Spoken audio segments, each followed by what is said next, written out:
不動産屋さんの怪談です。これは2003年頃に仮名ですが近藤さんが山梨県の仕事関係の方から最近体験した話として聞いた摩訶不思議な事件です。その体験者の方を仮に佐藤さんとしておきますが、佐藤さんは当時建設会社の社員だったそうです。仮に和田建設としておきますが、その和田建設は山梨県の南アルプススーパー林道の土木工事を県から発注されていて、佐藤さんもその現場に赴任していたそうです。さて佐藤さんたちは南アルプススーパー林道にあるトンネルのうちの一つで山の尾根にある短いトンネル付近の崩落防止工事を行っていました。工事現場は麓から遠い山深い尾根でしたから、当然周りには何一つ施設がない場所です。そこで和田建設は工事現場から50メーターくらい下ったすぐ近くに仮設の建設事務所を設けていました。この現場事務所には佐藤さんも含め和田建設社員が4名、山梨県の土木課の職員2名が平日は寝泊まりしていたそうで、それに加えて通いの社員4名、総合計10名が常に従事していました。そして毎日工事の工程ごとに職人さんたちが入れ替わり立ち替わり作業に当たっていたそうです。そんなある週末明け、工事も中盤に差し掛かった時のことでした。佐藤さんは山梨県の土木課の職員の A さんを麓から2トンダンプに乗せて夜叉神峠のカーブをゆっくり登り、工事現場に向かいました。事務所の周りに広げて作った駐車場に佐藤さんと A さんが到着した時、麓の村からも通いの社員2名がハイエースで上がってきていました。こうして毎朝駐車場に2トンダンプ、軽トラック、見回りの原付バイク、たまにコンクリートミキサーが上がってくると作業が始まるそうです。その日も事務所から50メーター先のトンネル付近の工事をやっていました。ミキサー車のコンクリートが圧送車経由で整地後の鉄筋が張られたところに流されていきました。そのため往来の交通整理のガードマンも待機していたそうです。そしてそばでコンクリートを分配していた男性がふと視線を林道の下に向けると、麓の方から一人の男性がこちらに向かって歩いてくるのが見えたそうです。ガードマンもすぐその男性に気がつき、急いで赤い旗を振り男性を誘導しました。その様子を見ていたトンボで整地していた女性の職人さんが佐藤さんに、あの人スーツで歩いてきてますよと驚いて報告してきました。佐藤さんもこんな山奥にスーツでと少し驚いたそうです。するとそのスーツの男性はガードマンの左脇をすり抜けてミキサー車の横から尾根に向かって登っていこうとしていました。そして佐藤さんたちがその様子を見ていると、スーツ姿の男性の方から聞いてもいないのに話しかけてきたそうです。おはようございます。このトンネルの先に桑田さんという昔からこの山で炭焼きや畑仕事をしている人がいるので、その人の家に今から営業に行くんですと言いました。そう説明するスーツ姿の男性の片手にはスーツケースが握られていて、いかにも営業マンという感じだったそうです。その場にいた佐藤さんたちは一通り彼の話を聞いたのですが、はて桑田さんなんていう家がこんな山奥の、しかも自分たちの現場よりさらに山奥にあるのだろうかと不思議に思ったそうです。確かにこの現場の社員や職人さんたちは土地勘があるわけでもなかったのですが、この南アルプススーパー林道を道なりに進めば長野県の駒ヶ根に抜けるくらいの深い山奥なことは知っていました。そんな山奥に民家があるというのも意外でしたが、この男性は何の装備もなくスーツケース一つでスーツ姿のままさらに深くなる山奥に向かおうというのでした。佐藤さんたちはただの建設業者や県の職員なので、警察や消防ではないため、その男性を止める権限はありません。仕方なく、春になったとはいえ、山の天気や様子は早変わりするので、徒歩で向かうのは危険ですから、重々気をつけてください、と忠告して送り出すしかありませんでした。みんなスーツの男性が気がかりでしたが、持ち場に戻り作業を続けたそうです。そしてちょうどお昼が過ぎた頃でした。今度はハイキング姿の若い女性が麓から上がってきたそうです。その女性は午前中のスーツの男性のような山に似つかわしくない服装ではありませんでした。でもまるで草原にハイキングに行くという程度の軽装だったのです。トレッキングシューズを履いたその女性は佐藤さんたちに「こんにちは」と気持ちよく挨拶をして、尾根の眺めの良いところまで行こうと思ってますと軽く会釈し通り過ぎていきました。この林道は山道でもあり、山梨の甲府盆地を見渡せる眺望が素晴らしく、山に登ってくるハイカーなどがたまに往来していたそうで、誰も特にその女性が不審とは思いませんでした。さて、こういった場所の工事ですから、まだ日が暮れる前に作業を終えて、重機などの片付けを始めたそうです。日勤の職人さんたちがハイエースで帰るところ、佐藤さんと県の土木課の A さんだけは気になることがありました。それは朝に桑田さんという家に向かって山奥に上がっていったスーツの男性が行ったきり帰ってこないことと、午後に尾根に上がっていったハイカーの女性もまだ下山していないことでした。ここは携帯もつながらない山奥ですから、佐藤さんと A さんは彼らを探しに行った方がいいのではと話し合い、佐藤さんが俺原付で見てくるかなと言ってヘルメットをかぶり、原付バイクで山を登っていったそうです。すると佐藤さんが林道を走らせて5分も経たないところで、あのスーツの男性が山を降りてくるのが見えました。佐藤さんはほっとして男性に近寄り、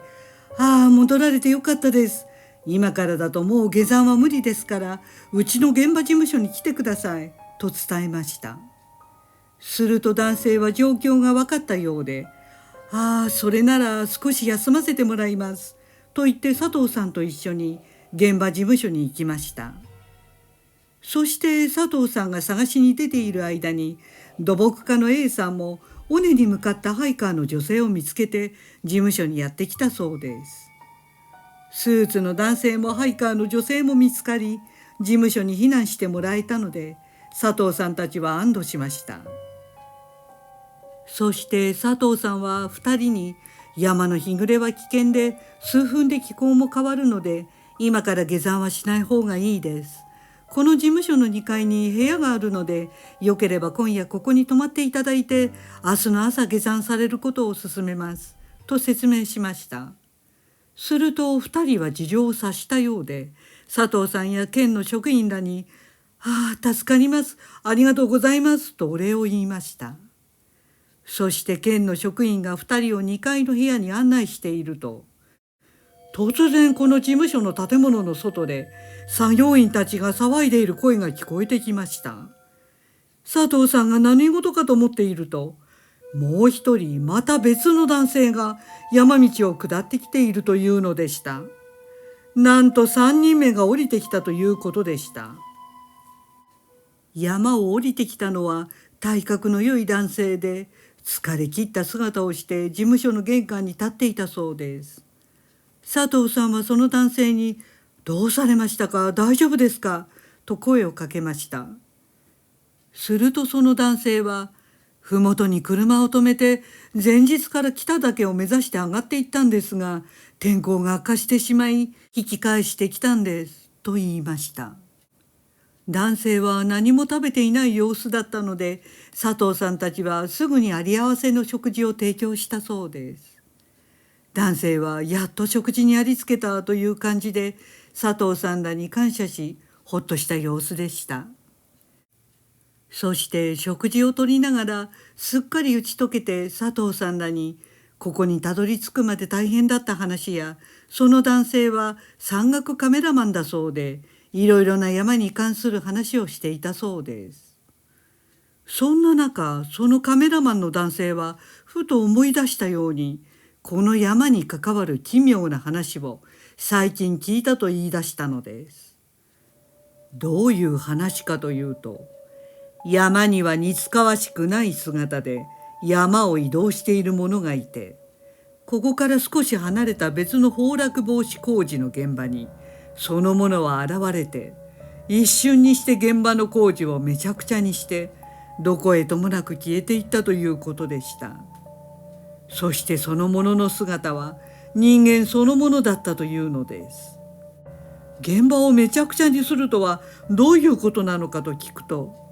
それは建設現場や民家に通行人やハイカーを装って近づき、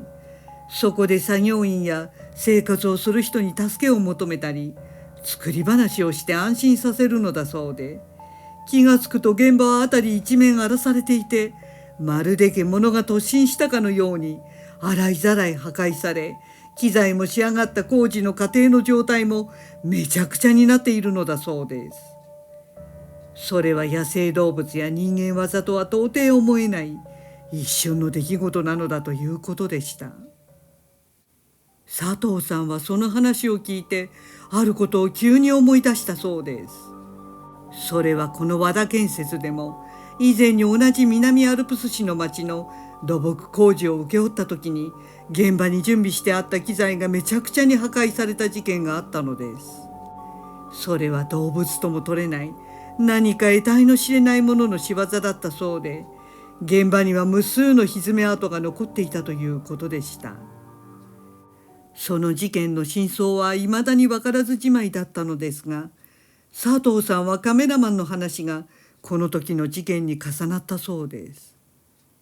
そして山には似つかわしくない姿の人間という言葉が引っかかりました。そんなおかしな山に似つかわしくない人間が侵入してきたのか。いや、待てよと佐藤さんはハッとしました。夕暮れに降りてきたスーツ姿の男性とハイカーの女性が急に気になってきたのです。でも彼らはどう見ても普通の人間で、振る舞いも人間そのものでした。そう思う今もスーツの男性は事務所のソファーで県の職員たちと談笑していたのです。またハイカーの女性はというと、洗面所で歯を磨いていました。佐藤さんは、いやいやそんなわけがないと即心の中で否定したそうです。ただふとおかしなことを一つだけ思い出しました。県の職員がスーツの男性とハイカーの女性を2階に案内した時のことです。休憩室が畳の部屋になっていたのですが、その2人は靴のまま畳の部屋に上がろうとしたのだそうです。佐藤さんはそれを聞いた時は確かに少し変には思いました。ただそれよりも彼らが来てから事務所内に獣臭い匂いが漂っていることにも気がつきました。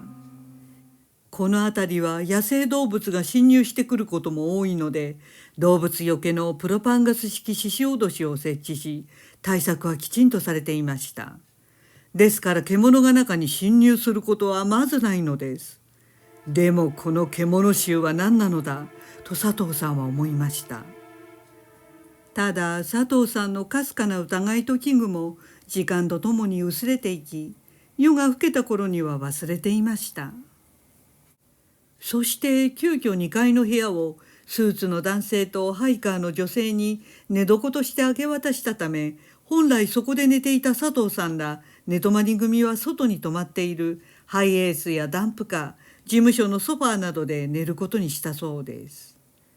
そしてカメラマンの男性は事務所の脇にある狭い更衣室に寝袋を着て休んだということでした。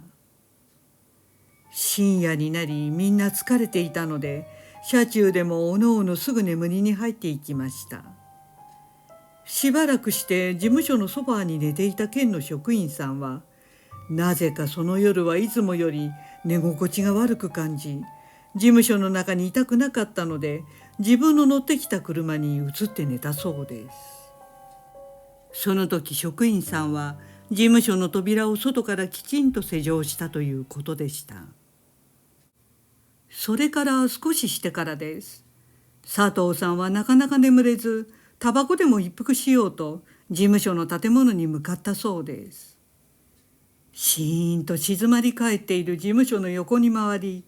わずかに漏れている非常灯の明かりを頼りに建物の脇にある喫煙所に入りました。そしてタバコを一服しながら佐藤さんは、この2階にスーツの男性とハイカーの女性が休んでいるのか。まさかな。でもあのカメラマンが嘘を言っているような感じはなかった。とこの一日で起きたことをなんとなく考えていたそうです。そしてタバコを吸い終わって、さて車に戻ろうとした時でした。突然前方の森の方でガサガサ騒がしい音がして、佐藤さんは何だろうと見ていると、何か得体の知れないものが動いたように感じました。急いでトーチで前方を照らしてみたのですが、何も変わった様子はありませんでした。そこで佐藤さんは野生動物か何かだろうと思い、明日も早いので気にせず車に戻ったそうです。そして空がしらじら明けてきた頃でした。突然誰かがドンドンドンと佐藤さんが寝ている車のフロントガラスを叩いてきたのです。うるせえなと顔をしかめながら佐藤さんは車のドアを開けたそうです。すると佐藤さんには事務所の真ん前で血相を変えて立っている県の職員が目に入ってきました。そして2階の窓からあのカメラマンの男性が左手を横に振ってダメだという合図を佐藤さんらに送っていました。何かが起きたのは明らかでした。取るものもとりあえず佐藤さんは事務所に急いだそうです。すると事務所内はそれぞれ騒いでいるものや何かを探しているもので混乱していました。中は惨憺たるもので、机や床は歪めの跡で泥だらけになっていて、窓は破られ脱粉までされていました。そしてコピー機や冷蔵庫はひっくり返った状態で、佐藤さんは言葉を失いました。なんだこれは、どうしたと佐藤さんは周りに聞くと、2階から県の職員が、それどころじゃねえよと血相を変えて降りてきたそうです。2階で何かあったと察し、佐藤さんはすぐ階段を駆け上がりました。すると2階の部屋にはあのスーツの男性もハイカーの女性もいなくなっていたのです。その代わりに部屋のあちこちに泥のひずめの跡が残っていました。よく見るとスーツの男性とハイカーの女性にあてがった布団は全く使われていませんでした。どこもかしこもドロドロの見たこともないひずめの跡だらけの状態でした。佐藤さんはすぐには事態が飲み込めなかったそうです。昨夜は県の職員が途中で居心地が悪く感じて車に移ったので、事務所の中にはスーツの男性とハイカーの女性以外誰もいなかったことになります。そして県の職員がしっかり外から施錠した鍵が見事にぶち破られていたそうです。事務所1階に隣接している更衣室で寝ていたカメラマンの話では、